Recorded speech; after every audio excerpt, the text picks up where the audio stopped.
Nikolai Bakharev is showing the relationship series which he shot in the 1980s and 1990s in Russia, mainly on public beaches. It was very much an official job to be this photographer and walking around and approaching people, and they wanted to be approached.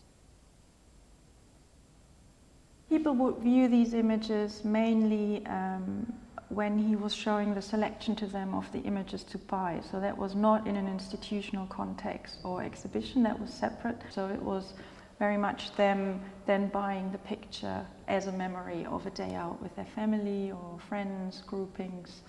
And what's very interesting about this series is that these are the images, or a lot of them, I should say, people didn't want to buy because it was very much an overlap between a very staged portrait as a memory, but then also it's more or less a very private moment. Nudity was forbidden in Russia, so there is that very thin line of, they are not naked of course, but then it's heightened in that private moment of being very open and bodily confident. What's interesting about Nikolai Bakharev, he is a trained mechanic, and then at the age of 24, he in the sort of 1960s started to take pictures in sort of social centers. That tradition in the 1990s sort of broke away a bit when these social centers started to close down, and it was that photographers and freelance photographers would have to build up their client base and find jobs elsewhere as a freelancer.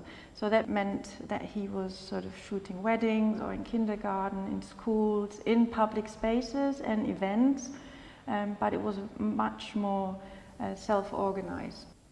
The beach portrait is a very important element in Russian photography, but in Nikolai Bakharev's case, it's very much more a private and a personal approach to it. During the 1970s, it was very much sort of the social realism, which was something Bakharev struggled a lot with because he was very restricted in terms of his own artistic outlet, but also in terms of showing works.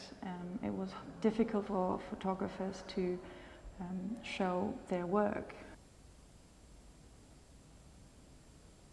In the 1990s, he moved to Moscow to pursue a career as a photographer in a bigger context, but shortly he returned to his hometown, Novokuznetsk, where he still lives today and works and keeps photographing people.